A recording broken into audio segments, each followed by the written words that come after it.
Hi நண்பர்களே, இந்த செடி என்னன்னு தெரியுதா? இதுதான் மாதுளை செடி.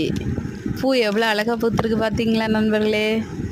மாதுளம்பழம் எங்கே பார்த்தாலும் வாங்கி உடனே சாப்பிட்ருங்க நண்பர்களே. ஏனைக்கு மாதுளம்பழத்தில் நிறைய சத்து இருக்குது. ஹெச்பி லெவலை வந்து இன்க்ரீஸ் பண்ணும் மாதுளம்பழம். அதனால எங்கே மாதுளம் பழம் பார்த்தாலும் உடனே வாங்கி சாப்பிட்ருங்க நண்பர்களே. ரெட் கலரில் இருக்கும் பார்த்தீங்களா? எனக்கு மாதுளம்பழம் ரொம்ப ரொம்ப பிடிக்கும். உங்களுக்கு மாதுளம்பழம் பிடிக்குமா? அப்படி மாதுளம்பழம் பிடிச்சுன்னா கமெண்டில் சொல்லுங்கள். மாதுளம் பூ எவ்வளோ அழகாக இருக்குது பார்த்தீங்களா நண்பர்களே? இப்போ எல்லா வீட்லேயும் மாதுளை மரம் வளர்க்க ஆரம்பிச்சிட்டாங்க. முன்னாடியெல்லாம் அப்படிலாம் நம்ம கடையில் தான் இருந்து வாங்குவோம். இப்போ வந்து நம்ம வீட்டிலே வளர்க்க ஆரம்பிச்சிட்டோம். இதோட பிஞ்சு சாப்பிட்டா நல்லதுன்னு சொல்லுவாங்க. பார்த்தீங்களா? இதுதான் மாதுளை செடி. இந்த மாதிரி வீடியோஸ் பண்ணால் வீராரெட்டி சேனலை லைக் பண்ணுங்கள், கமெண்ட் பண்ணுங்கள், சப்ஸ்கிரைப் பண்ணுங்கள். பாய் பாய்.